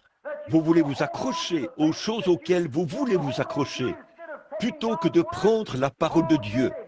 Paul a dit, celui qui pêche ou qui est volontairement incrédule, après avoir reçu la connaissance de la vérité, il ne reste plus de sacrifice pour le péché. C'est ça votre péché impardonnable. C'est de savoir ce qu'est la vérité et de refuser d'y marcher. Amen. Là, vous croyez que c'est vrai? C'est ce que la Bible dit. Celui qui pêche. Le péché, c'est l'incrédulité. Eh bien, vous dites, est-ce que fumer est un péché? Est-ce que boire est un péché? Non, non. Ce sont les attributs de l'incrédulité. Vous faites ces choses parce que vous ne croyez pas. Si un homme dit qu'il croit, il faut qu'il soit un chrétien et qu'il marche selon ce qu'il dit être. Vous voyez, un attribut. La pomme n'est pas l'arbre, c'est l'attribut de l'arbre. Et si vous montez, volez, trichez, fumez et faites toutes ces choses, et que vous prétendez être chrétien, c'est parce que vous n'êtes pas né de nouveau. C'est vrai, ça montre que c'est ce genre de vie qui est en vous. Jésus a dit, c'est à leurs fruits que vous les reconnaîtrez. Voyez? Et si vous faites ces choses, la Bible dit, si vous aimez le monde ou les choses du monde, l'amour de Dieu n'est même pas en vous. Vous êtes simplement religieux et vous n'avez jamais été sauvés. La religion est une couverture, mais le salut, c'est la liberté. Alléluia! Le salut met à découvert, c'est vrai, et montre ce que vous êtes. C'est vrai. Ainsi, la raison pour laquelle nous agissons mal, c'est parce que nous ne croyons pas. Mais si vous croyez de tout votre cœur que Jésus-Christ est le Fils de Dieu, Dieu est tenu, si votre témoignage est vrai, de vous donner le baptême du Saint-Esprit, de vous sceller dans le royaume jusqu'au jour de votre rédemption. C'est vrai. Et si vous dites, eh bien, j'ai le Saint-Esprit, gloire à Dieu, je sais que je l'ai, je suis tombé sous l'effet de l'Esprit. Oh, ce n'est pas du tout le signe que vous avez le Saint-Esprit, pas du tout. Mes amis, j'ai vu toutes sortes de choses tomber sous l'effet des esprits. C'est vrai, ça ne veut pas dire que vous avez le Saint-Esprit, mais quand vous avez l'amour de Jésus-Christ dans votre cœur, quand Dieu fait de vous un chrétien, quand il vous scelle dans son royaume, il se peut que vous tombiez aussi sous l'effet de l'Esprit. Il se peut que vous fassiez ceci, cela, autre chose. Peu importe ce que c'est, mais votre vie va cadrer avec votre témoignage. Votre vie témoigne tellement fort que peu importe ce que vous dites, les gens ne vous croient pas. Si vous ne vivez pas cela, ils ne vous croiront pas. Vous-même, vous ne le croyez pas, et les gens ne le croient pas. Alors, vous ne faites que vous rendre malheureux. Pourquoi ne venez-vous pas avec un cœur sincère dire « Oh Dieu, je confesse mes torts, je crois en Jésus-Christ de tout mon cœur. Maintenant, oh Dieu, donne-moi le Saint-Esprit. » Il le fera. C'est vrai, il le fera. Alors, cela produira son fruit, parce que vous croyez. Maintenant, vous dites, eh bien, j'ai arrêté de fumer, j'ai arrêté de boire, j'ai arrêté de faire ceci, cela et autre chose. Frère, n'importe quel pécheur peut faire cela. Certainement, il le peut. Ça ne veut pas dire, en temps de guerre, vous voyez un homme et disons qu'il porte l'uniforme américain. Eh bien, frère Robertson, frère Funk, beaucoup d'entre vous, des soldats ici, vous ne pouviez pas faire confiance à un homme juste parce qu'il portait l'uniforme américain. Il pourrait être un espion, il pourrait être un Allemand, il pourrait être un ennemi. Le fait qu'il porte l'uniforme américain ne fait pas de lui un Américain. Non, monsieur. Alléluia. Vous pourriez faire partie de toutes les églises du pays et tourner la page chaque nouvel an. Cela ne fait pas de vous un chrétien. Frère, quand vous avez une pièce d'identité avec vos empreintes digitales, alors vous êtes américain. Vous avez une pièce d'identité pour prouver que vous êtes américain. Et quand vous avez le baptême du Saint-Esprit et que la puissance de Dieu est à l'œuvre dans votre vie, et qu'elle vous amène à vivre humblement et paisiblement de ce monde actuel, jour après jour, semaine après semaine, année après année. On sait quelle est votre position. C'est vrai. David a dit, ce sera comme un arbre planté près d'un courant d'eau. Tout ce qu'il fait lui réussit. Il ne flétrira pas lors de la sécheresse, parce qu'il est planté près d'un courant d'eau. Oui, monsieur, son fruit ne se flétrira point. Ses feuilles ne se flétriront point. Il donnera son fruit en sa saison. Or, il n'en est pas ainsi du méchant. Ils sont comme la paille, qui sèche et que le vent dissipe. C'est vrai, d'un réveil à l'autre, il faut qu'il soit ravivé et ravivé. Mais une fois qu'un homme est ancré en Christ, il sait où il en est. C'est vrai. Donc, si nous avons péché, P-E-C-H-E, péché, eh bien le péché, qu'est-ce que c'est? Le péché, c'est l'incrédulité. Combien savent cela? Prenez votre dictionnaire Webster, quel que soit l'endroit où vous voulez vérifier cela. Ici, dans la Bible, le premier péché, c'était l'incrédulité. Pas vrai? Celui qui ne croit pas est déjà jugé. Partout dans l'Écriture, d'un bout à l'autre, c'est l'incrédulité. L'incrédulité. Si je dis qu'il fait nuit dehors, il fait noir. À quel point est-ce noir? Quelle partie exactement est la nuit? Le tout est la nuit, pas vrai? Il fait nuit parce qu'il fait noir, pas vrai? Dans quelle partie de cette pièce se trouve la lumière? Est-ce dans cette partie-ci que se trouve la lumière? Eh bien, la lumière se trouve dans toute la pièce. C'est de la lumière, parce que c'est de la lumière. Et si vous êtes un croyant, vous êtes un chrétien. Si vous n'êtes pas un croyant, vous n'êtes pas un chrétien. C'est tout, car vous n'êtes pas sauvé par de bonnes œuvres. Vous n'êtes pas sauvé parce que vous poussez des cris. Vous n'êtes pas sauvé parce que vous dansez par l'esprit. Vous n'êtes pas sauvé parce que vous parlez en langue. Vous n'êtes pas sauvé parce que vous observez le sabbat. Vous n'êtes pas sauvé parce que vous mangez de la viande. Vous n'êtes pas sauvé parce que vous adhérez à l'Église. Vous n'êtes pas sauvé par le baptême d'eau. Vous êtes sauvé par la foi. C'est par la grâce que vous êtes sauvés. C'est vrai. Et lorsque vous êtes vraiment sauvés, ces autres choses viennent automatiquement. Vous parlez en langue. Vous pouvez pousser des cris. Vous pouvez louer Dieu. L'esprit des prophètes est soumis aux prophètes. Quand le pasteur voit quelque chose qui cloche, il dit « Regarde ma sœur ou mon frère, ça c'est mal. » Vous vous soumettez, c'est vrai, vous vous soumettez. L'esprit des prophètes est soumis aux prophètes. Soumettez-vous simplement et dites « Ô Dieu, pardonne-moi, je ne voulais pas faire du désordre. Je suis prêt à... si l'Église continue à avancer, alors vous verriez une Église qui agit pour la gloire de Dieu. L'esprit des prophètes est soumis aux prophètes. Tout est en ordre. L'Église est en ordre. Mais si vous levez la tête avec prétention et dites « Je ne crois pas », je vous le dis tout de suite, je ne crois pas. Cela montre tout de suite qu'il y a quelque chose qui cloche chez vous. C'est mal. Il y a quelque chose qui cloche. Vous ne pouvez pas supporter la correction. Vous savez ce que je veux dire. L'Écriture dit, prenez garde à cela aussi. C'est vrai. Si vous ne pouvez pas supporter la correction, que vous ne pouvez pas demeurer dans l'ordre, que vous ne pouvez pas demeurer dans les choses de Dieu, alors vous vous retirez. Paul a dit, ils sont sortis du milieu de nous parce qu'ils n'étaient pas des nôtres. C'est vrai. Et il a dit, tous ces enseignements, et il a dit, quand je viens parmi vous, il y a ceci, il y a cela, et il y a autre chose. Il a dit, eh bien j'ai appris qu'il y a même des disputes, et qu'un homme va avec sa propre mère, et qu'un autre s'enivre à la table du Seigneur. Il a dit, j'apprends toutes ces choses. Cela ne devrait pas se faire. Et quand ils sont partis, il a dit, eh bien, ils sont sortis, parce qu'ils n'étaient pas des nôtres. C'est vrai, il a dit, vous mangez aux tables du diable, puis vous mangez à la table du Seigneur. Et vous essayez de prétendre être chrétien. Il les a taillés, il les a mis en pièces. Il les aimait, mais il leur a dit la vérité. Et quand cette génération-là se lèvera, et que Paul se tiendra devant eux. Paul pourra dire, « Je suis pur du sang de vous tous.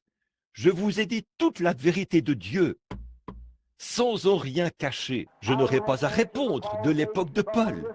Mais quand cette génération-ci se lèvera, je devrais me tenir là en tant que témoin. Donc, si je sais que quelque chose est la vérité, et que je refuse de la dire, et que je fais des compromis à cause de la popularité, je serai rejeté en tant qu'hypocrite. Mais il se peut très bien que je sois rejeté en tant qu'imposteur, que je sois rejeté en tant que fanatique, et qu'on me traite de tous les noms ici dans le monde. Mais ce jour-là, Dieu dira, « Tu as gardé ma parole.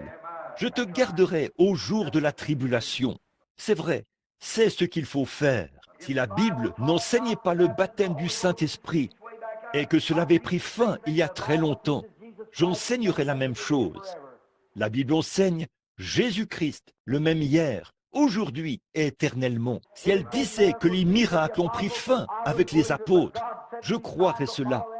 Mais Dieu a dit, voici les miracles qui les accompagneront jusqu'à la fin du monde.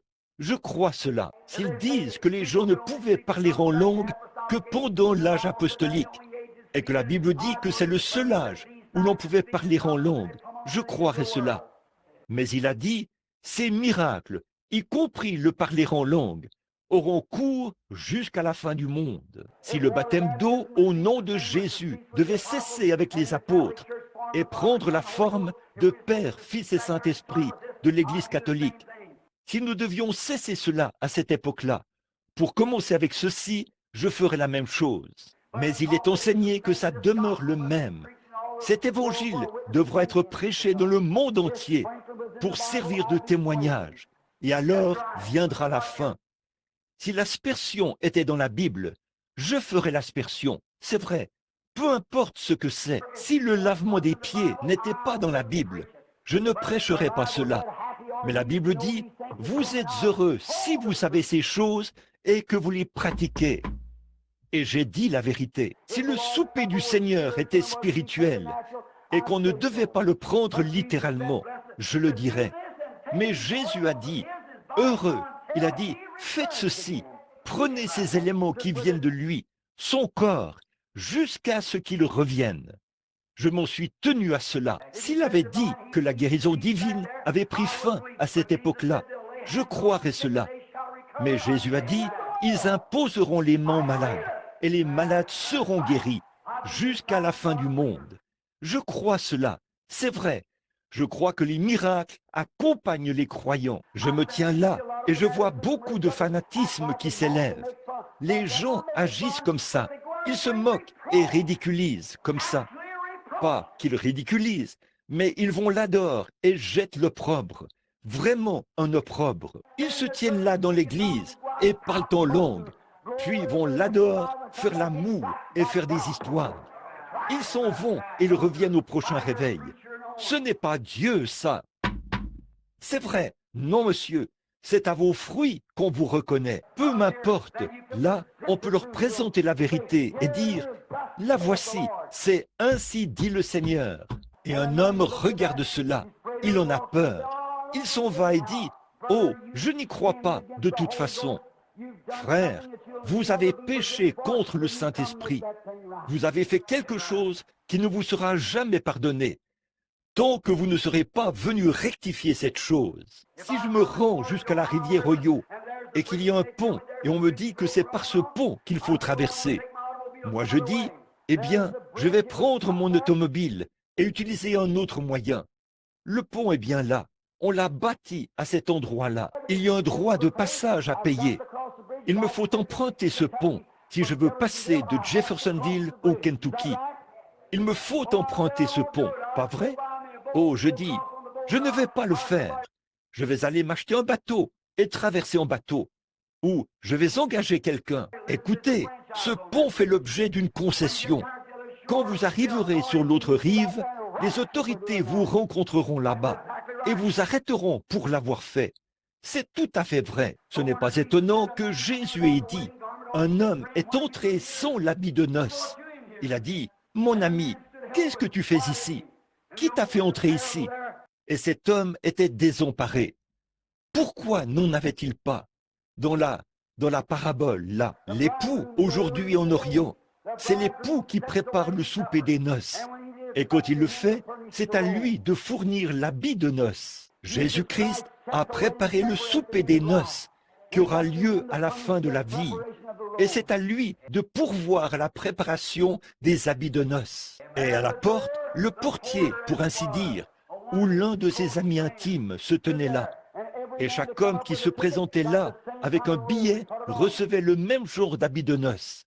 On l'en revêtait. S'il était venu en haillon ou en habit somptueux, il revêtait quand même l'habit de noces, parce qu'il aura la même apparence que tous les autres. C'est tout à fait vrai. Et frères, quand nous arriverons au souper des noces, il nous faudra revêtir le même habit de noces que saint Paul avait à son époque. Il nous faudra avoir le même baptême du Saint-Esprit.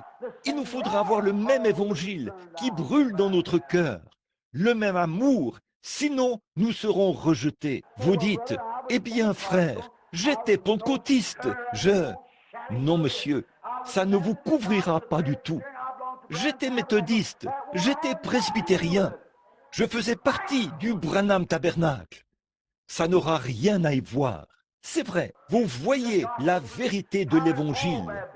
Comment Paul baptisait-il? Comment l'Église primitive baptisait-elle? Au nom de Jésus-Christ. Que faisait-il à cette époque-là?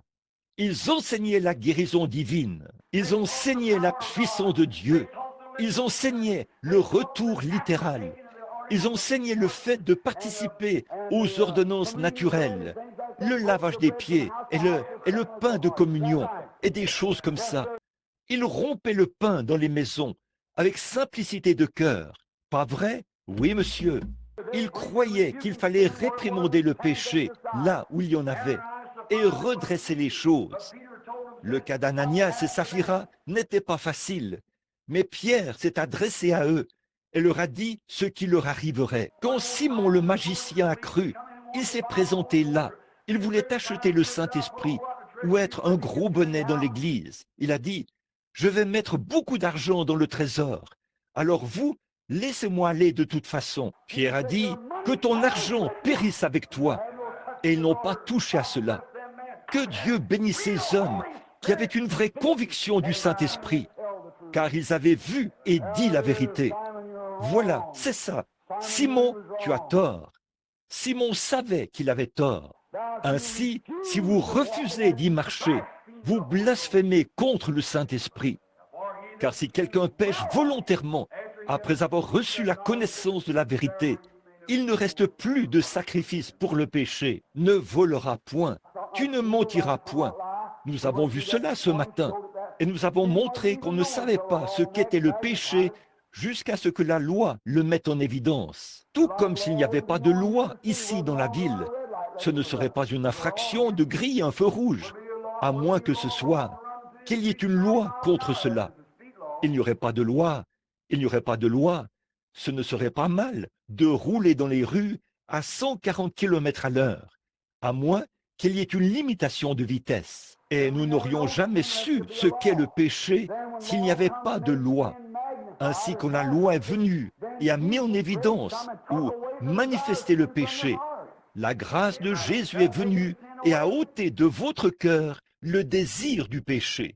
Vous voyez, ça a ôté le péché, la chose la plus élevée dans les cieux.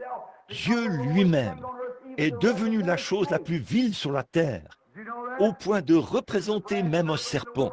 Le saviez-vous? Il était un serpent d'airain dans le désert. Pas vrai? De l'élément le plus élevé de toute l'éternité à la créature la plus vile de la terre, et de la chose la plus sainte qui soit à la chose la plus impie qui soit, car il a pris sur lui le péché de chaque homme, de chaque bête, de chaque mortel, et il est mort en tant que pécheur, portant sur lui vos péchés. Le deuxième homme n'aurait pas pu venir, la deuxième personne de la divinité n'aurait pas pu venir, la troisième personne de la divinité n'aurait pas pu venir, la quatrième personne, les anges n'auraient pas pu venir. Dieu lui-même est descendu, le plus élevé. Il s'est fait le plus vil afin d'ôter le péché. Ainsi, hommes et femmes, observez ce qu'il a dit et croyez-le. Eh bien, la Bible, quand il pêche volontairement, l'homme quand il venait poser sa main sur l'agneau mourant, il disait, j'ai commis un adultère, souverain sacrificateur, et j'offre cet agneau sans défaut, un type de Christ. Il posait sa main sur sa petite tête, on lui tranchait la gorge, et il frémissait, bêlait et mourait et tremblait. Il savait que ses péchés étaient portés par cet agneau. C'est lui qui aurait dû mourir de cette manière. Il fallait qu'il meure. Si ce substitut innocent n'était pas mort à sa place, on inscrivait ensuite son nom, Monsieur Jean Untel, dans le registre. C'était conservé là. L'un des Lévites conservait cela très bien, le scribe. Alors on conservait cela. Il avait commis cet adultère. Il avait offert cet agneau pour cela. Là, il reconnaissait que la parole de Dieu exigeait de le faire une seule fois par année. C'était tout. Eh bien, il repartait avec le même désir. Il revoyait cette femme et commettait adultère de nouveau. Il ramassait du bois le jour du sabbat. Peu importe le péché qu'il avait commis. Il revenait avec un autre agneau lors de la purification du sanctuaire. Et quand il revenait, quel est votre nom? Jean Untel. On regardait le registre pour trouver Jean Untel. Quel est votre crime? J'ai commis adultère. Oui, nous l'avons attrapé, nous l'avons surpris en flagrant délit. Eh bien, vous avez déjà fait cela. Vous avez eu une expiation.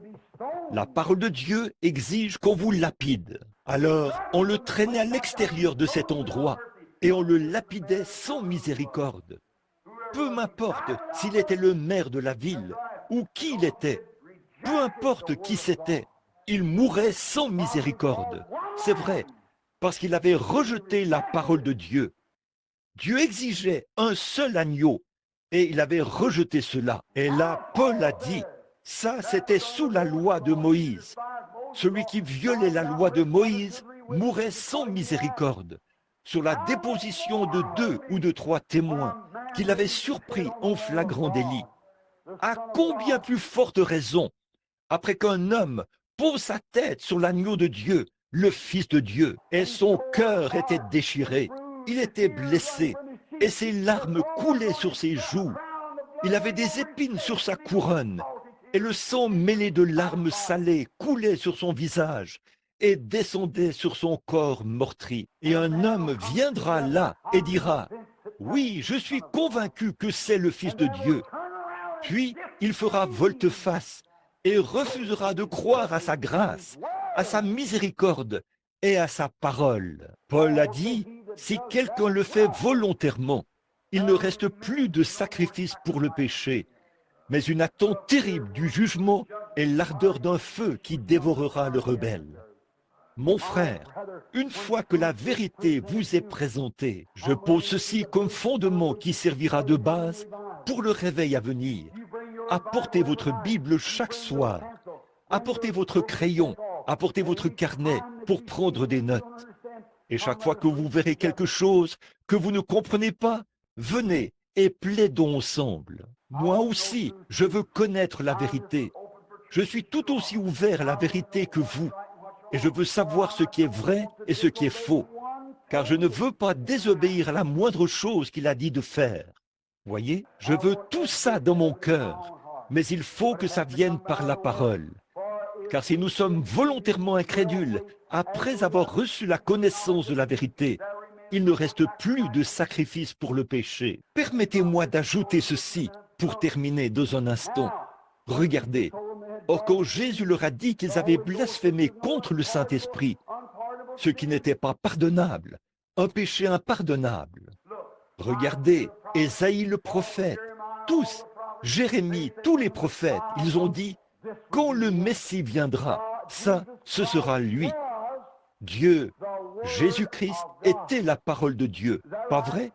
Le rejeter, lui, c'est rejeter la parole, pas vrai? Au commencement était la parole était avec Dieu et la parole était Dieu. Et la parole a été faite chair et elle a habité parmi nous. Et ici, C'était la parole écrite de Dieu manifestée ici, en tant que parole de Dieu sur la terre. Chaque parole qu'il prononçait était la Bible. Chaque paragraphe qu'il a pensé était une parole écrite. Il était la parole de Dieu. Et quand la parole écrite avait déclaré qu'il était la parole, alors, quand il est venu et s'est manifesté ici sur la terre, et que ces gens regardaient la parole et l'ont rejetée, vous saisissez ce que je veux dire? Parce qu'ils perdaient leur prestige, étant donné qu'il fallait qu'ils quittent leur église. Tout le monde disait, si vous croyez ce genre d'hérésie, nous vous chasserons tout simplement de l'église. Eh bien, ils ne pouvaient pas croire en lui. Ils croyaient en lui dans leur cœur, mais ils ne voulaient pas de lui. Ils ne pouvaient pas se permettre de le confesser publiquement, parce que, s'ils le faisaient, on les chasserait de leur église. Donc, ils ont aimé la gloire des hommes plus que la gloire de Dieu. Ils disaient, eh bien, notre église ne l'enseigne pas tout à fait comme ça. Alors nous allons simplement regarder ces mêmes vieux démons qui vivent aujourd'hui. Certainement, ils vivent aujourd'hui. Eh bien, ma mère était catholique et ma mère était presbytérienne. Et je vous le dis, c'était bon pour ma mère. Maman a marché dans la lumière qu'elle avait. Mais le jour est venu où la lumière de l'évangile brille. La théologie des églises chrétiennes se meurt.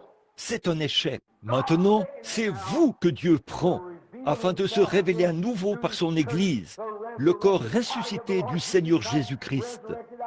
Ressuscité hors des attitudes ecclésiastiques, ressuscité hors des églises formalistes et froides, ressuscité hors du fanatisme. Dieu relève un tas d'ossements et le recouvre de peau par la puissance du Saint-Esprit qui apportera l'évangile en ces derniers jours, avec des signes et des prodiges jusqu'à la fin du monde. Ils enseigneront la Bible, ils la défendront, ils aligneront leur vie sur elle. Ils ne feront aucun compromis, ni à gauche ni à droite. C'est vrai, ils s'en tiendront strictement la parole et ils iront de l'avant. Et Dieu sera avec eux chaque jour, confirmant la parole par les signes et les prodiges qui l'accompagnent. Alléluia! Vous tous, étoiles du matin, levez-vous et brillez. Alléluia! Il y en avait un qui se tenait là-haut, sur la tour de garde. On a dit, « Ô sentinelle, que dis-tu de la nuit ?» Il a dit, « La nuit vient, et le matin vient aussi. » Regardez bien, il fait toujours nuit avant le matin. C'est vrai, il mesurait le temps par les étoiles. Et juste avant que le moment arrive, avant que le jour se lève, la lumière qui descend fait pression sur les ténèbres, jusqu'à ce que ce soit le moment le plus sombre qui soit. Puis la lumière paraît. Il y a de l'obscurité juste avant le lever du jour. Si vous êtes quelqu'un qui connaît bien les montagnes, oui, peu m'importe de quel côté vient le vent, la manière dont il souffle et combien il souffle fort. Une fois que le premier rayon de lumière déchire les cieux là-bas, le vent s'engouffre dans le vallon, il descend dans la vallée. Peu m'importe le type de vent qui souffle, il s'arrêtera au lever du jour et s'engouffrera dans le vallon. Oh, alléluia! Frère Fink était étendu là l'autre soir. Frère Robertson et moi et les autres, je suis sorti et j'ai mis mes souliers. Je me suis mis à pleurer. Je suis retourné dans la tente. J'avais eu une révélation alors que je me tenais là. Je suis retourné dans la tente et frère Wood était étendu là. Il dormait à poing fermé et j'étais assis là, juste à côté, à l'intérieur, en train de pleurer à chaudes larmes. Je tremblais parce que j'avais vu quelque chose. J'ai dit, oui Seigneur, la nuit vient et le jour vient aussi. Nous traversons une période de grande oppression où les théologies et tout ce qui a trait aux églises disent « Venez vous joindre à la nôtre, venez vous joindre à la nôtre, venez vous joindre à la nôtre. » Mais juste au moment où le jour commence à se lever, ce vent impétueux s'engouffre de nouveau dans le vallon. Là, dans l'église, comme ça, juste au lever du jour. Oh, ce doit être le lever du jour, alléluia! Car la même puissance du Saint-Esprit revendique le même évangile qu'au commencement. Elle le revendique à nouveau aujourd'hui. Alléluia! Oh là là! Je suis heureux que nous marchions vers Sion, l'église du Dieu vivant. Alléluia! Je crois. Vous pensez que je suis bruyant? J'ai des raisons d'être bruyant. Je vous le dis, mon frère, quand le sang de Jésus-Christ vous purifie de tout péché. Depuis 23 ans maintenant, j'ai vu la conduite du Saint-Esprit. Je m'abandonne à lui, sans prêter attention à ce que quiconque dit. Cela a mis dans mon cœur quelque chose qui est ancré là-dedans, quelque chose que je n'ai pas mis de moi-même. C'est le Saint-Esprit qui l'a mis là-dedans. Dieu a la vérité pour moi. Je marcherai dans la lumière, puisqu'il est dans la lumière. J'aurai la communion fraternelle avec les uns et les autres, alors que le sang de Jésus-Christ purifie de toute iniquité. Car si quelqu'un pêche volontairement, rejette volontairement, après avoir eu connaissance de la vérité, il ne reste plus de sacrifice pour le péché. Hommes et femmes, écoutez maintenant, mes amis chrétiens, si tout ce que vous savez, c'est simplement de venir à l'église, arrêtez cela tout de suite. Arrêtez de penser que tout va bien pour vous.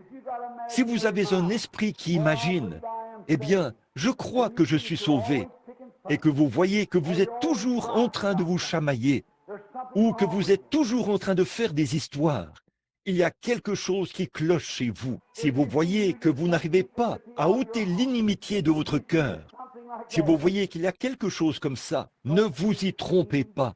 On ne se moque pas de Dieu. C'est vrai, ce qu'un homme aura semé, il le moissonnera. C'est vrai. Ce que vous devez faire, vous dites, eh bien, je crois que j'ai le Saint-Esprit.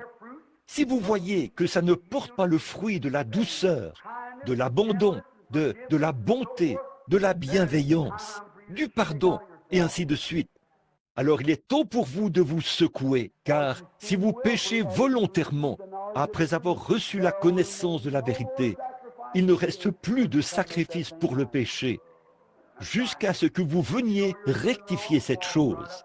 C'est vrai, si vous savez que vous agissez mal, avancez le plus humblement possible, sondez la chose. Eh bien, dites-vous, je vais regarder cela un de ces jours.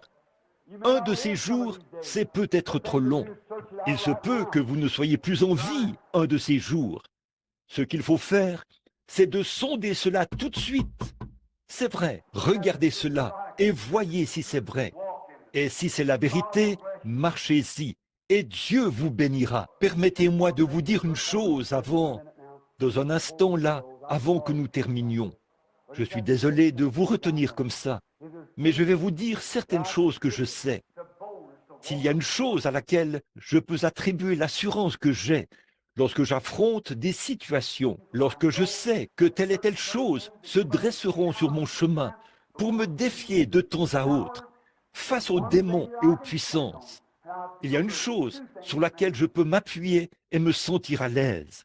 Deux choses principalement. Une chose que je sais au plus profond de mon cœur, c'est que j'ai essayé d'enseigner la parole exactement comme ce qu'elle dit. Je sais que Dieu a promis d'honorer cette parole. Peu m'importe qui la prêche, d'où elle vient, si elle est prononcée par un hypocrite, Dieu honorera la vérité. Vous croyez cela? Peu importe que ce soit le plus grand hypocrite du monde, Dieu honorera la vérité. C'est vrai, je sais que c'est la vérité, parce que je l'ai lu dans cette Bible. Je sais que c'est la vérité. Et ensuite, la deuxième chose que je sais, c'est que cet ange, quand il est venu à moi là-bas, il a dit, « Ne crains point, je serai avec toi. » C'est vrai, c'est pourquoi, alors que je ne savais pas comment m'y prendre, je me suis avancé pour affronter des situations, sans avoir de vision, sans savoir quoi faire. Quand j'ai une vision, je sais quoi faire. Mais lorsqu'il ne me le dit pas, je dois quand même avancer là pour relever le défi de ces choses négatives. Là, je me dis, Seigneur, j'ai annoncé tout le conseil de Dieu, sans en rien cacher. Tout ce que tu as dit de faire dans cette Bible, j'ai essayé de m'y conformer. Par conséquent, Seigneur, ta parole est dans mon cœur. Tu es tenu de veiller sur ta parole. Seigneur, s'il y a quoi que ce soit que je suis censé faire et que je ne l'ai pas fait, alors cela m'a été caché. Je sais que j'essaye de marcher avec toi et je sais que tu as honoré cela et tout. Mais j'ai dit des choses aux gens, même si ça me faisait parfois très mal de les dire aux gens. Mais je les leur ai quand même dit, car c'est la parole. Et je ne dirai jamais aux gens de faire des choses si je ne les fais pas moi-même. Oui, je m'avance comme ça, puis je m'approche un peu plus en me disant, Seigneur, je vois cette puissance qui se tient là-bas, ce démon qui est prêt à vous défier et qui vous met au défi de l'affronter. Je dis, Seigneur, ce n'est pas ma parole, c'est sur la tienne que je m'appuie maintenant. Je m'avance là en prenant mon temps. Quand j'arrive là-bas, je me dis, ô ange de Dieu, puisse ta présence s'approcher, car tu es son serviteur qui a été envoyé pour me protéger en ces heures-ci. Et là-bas, tu m'as promis que partout où j'irai, tu seras avec moi. Alors, je m'avance là et je dis, alors, au nom de Jésus-Christ, je dis la vérité. Voyez comme les démons se mettent à hurler. Voyez comme les choses se produisent. Parce que Dieu est tenu d'exécuter sa parole. Mais si je savais que ces choses sont vraies, notamment les baptêmes, le baptême du Saint-Esprit et toutes ces autres choses et tout, si je savais que c'est la vérité, et simplement à cause de mon désir d'être populaire parmi, et que quelqu'un me passe la main dans le dos et dise, docteur, révérend ou évêque, ou quoi que ce soit d'autre, tu as prêché une bonne prédication. Ça, c'est la gloire des hommes. Je préférerais qu'ils ricanent, qu'ils se moquent de moi, qu'ils me ridiculisent de toutes les manières, et savoir que je suis resté fidèle à Dieu. C'est ça, c'est vrai. Je ne veux pas la gloire des hommes. Je veux la gloire de Dieu. Tout ce que je veux, c'est de savoir que j'ai annoncé la vérité sans en rien cacher. Et si vous rejetez cela, c'est votre affaire. Voyez, c'est vrai. Mais permettez-moi de vous dire la vérité de l'Évangile maintenant, en vue du réveil à venir. Si un homme ne naît d'eau et d'esprit, il n'entrera point dans le royaume. Ce sont les paroles de Jésus-Christ dans Jean chapitre 3. Il le disait à un grand chef. C'était un homme religieux, c'était un homme de renom, c'était un homme pieux, c'était un docteur, c'était un érudit. Tout ce qu'on pouvait attendre de lui, il l'était. Mais Jésus lui a dit qu'il n'avait pas la vie éternelle, parce qu'il n'avait pas été, il ne comprenait même pas cela. Il a dit, si un homme ne naît de nouveau, eh bien, il ne peut voir le royaume de Dieu. Peu importe combien il est religieux, il appartenait à la plus grande église. Il avait l'un des plus grands noms. C'était un docteur de la Bible. Et pourtant, il n'avait pas vécu l'expérience de la nouvelle naissance. L'avez-vous vécu ce soir? Je veux vous poser une question simple et directe. Je ne dis pas ça pour vous mettre dans l'embarras. Je préférerais être dans l'embarras ici plutôt que d'être dans l'embarras là-bas. Ne préféreriez-vous pas cela? Beaucoup d'entre vous ici recherchent le baptême du Saint-Esprit. Beaucoup d'entre vous ici m'ont observé depuis que je ne suis qu'un jeune homme, juste un gamin ou un adolescent qui prêchait l'Évangile. Et je n'ai pas du tout dévié de l'Évangile avec lequel j'ai commencé. J'enseigne toujours la même chose, car cela ne m'a pas été donné par un séminaire, et cela ne m'a pas non plus été enseigné par l'homme. C'est venu par révélation de la Bible, c'est vrai. Par conséquent, je sais que cela vient de Dieu, et je m'en suis tenu au même évangile. Il y a bien des années, je prêchais le baptême d'eau au nom de Jésus-Christ. Il y a bien des années, je prêchais la purification de l'âme humaine par le sang de Jésus-Christ, par le moyen de la sanctification. Je prêchais le baptême du Saint-Esprit comme étant une confirmation ou le scellement du peuple de Dieu dans le royaume. Vous savez que c'est vrai. J'enseignais la guérison divine, j'enseignais la seconde venue, j'enseignais le lavement des pieds, j'enseignais la communion, j'enseignais la sainteté devant le Seigneur. J'ai enseigné toutes ces choses dès le départ. J'ai enseigné que le parler en langue n'est pas la preuve qu'on a le Saint-Esprit. J'ai enseigné que pousser des cris n'est pas la preuve qu'on a le Saint-Esprit. Vous ne pouvez dire d'aucune de ces choses que c'est la preuve du Saint-Esprit. ou la seule preuve. Il se peut que ce soit la preuve que le Saint-Esprit est là. Il se peut que chanter soit la preuve que le Saint-Esprit est là. Il se peut que parler soit la preuve que le Saint-Esprit est là. N'importe lequel de ces signes pourrait l'être. Mais ce ne sont pas des preuves infaillibles. Il n'y a qu'une seule personne qui puisse dire que le Saint-Esprit est là. Dieu lui-même. C'est lui le juge. J'en ai vu qu'on chantait, j'en ai vu qu'on parlait, j'en ai vu qu'on poussait des cris, j'en ai vu qu'on parlait en langue et fait toutes ces choses, mais ils ne l'avaient pas. Leurs fruits prouvaient qu'ils ne l'avaient pas. Vous avez toute la foi possible en moi, je suppose, pour croire que je l'ai. Moi aussi, Dieu le sait. Je crois que vous l'avez. J'ai toute la foi possible en vous pour le croire. Vous êtes gentil, plein d'amour, doux et tout. Je crois que vous êtes des chrétiens. Je crois que vous avez le Saint-Esprit. Je ne pourrais pas le déclarer sous serment. C'est Dieu qui le sait. C'est vrai, vous voyez. Alors nous ne pouvons pas juger par ces choses. On ne peut pas attribuer cela à Dieu et dire, voilà, c'est ça, parce que c'est lui le juge. Nous n'avons pas été envoyés pour juger. Nous avons été envoyés pour prêcher. Pas vrai? C'est vrai, prêcher. Et je peux vous apporter la vérité. Si vous rejetez cela et que vous vous en allez, je sais que la Bible dit que si vous le faites, alors il n'y a plus de rémission des péchés, tant que vous ne revenez pas rectifier cette chose. C'est tout à fait vrai. Donc, si vous voyez la vérité, marchez dans la vérité. Et maintenant, alors que vous venez, je veux vous demander quelque chose. Combien ici disent, frère Bill, tout de suite, je le dis aussi clairement que possible devant les gens. Je pourrais mourir avant même de quitter ce bâtiment. Mais je veux que Dieu sache et que les gens sachent ici que je veux le vrai baptême du Saint-Esprit. Voulez-vous lever la main pour dire, je veux vraiment le vrai baptême? Que Dieu vous bénisse.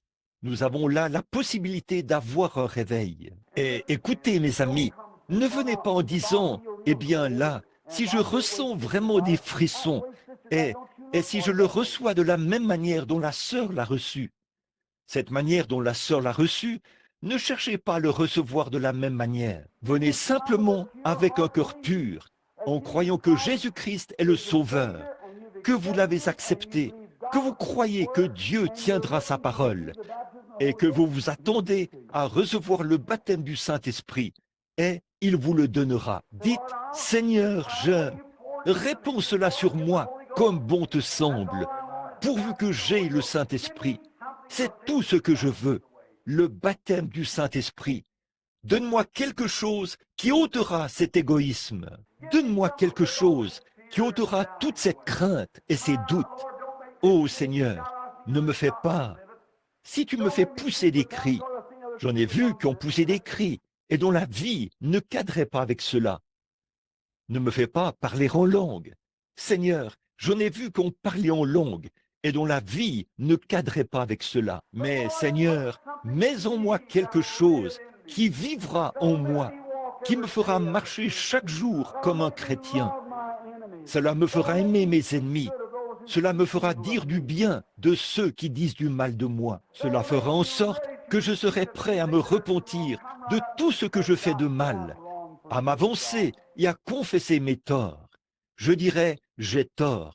Pardonne-moi, ô Dieu. Ça, c'est le genre d'esprit que vous voulez, n'est-ce pas? Oui, monsieur. Rends-moi humble. Quand mon pasteur voit quelque chose qui cloche chez moi, il vient et me dit, eh bien, frère ou sœur, vous ne devriez pas faire ces choses. Rends-moi humble pour que je dise, oui, mon frère, veuillez m'aider à prier. Je ne veux pas de ce genre d'esprit sur moi.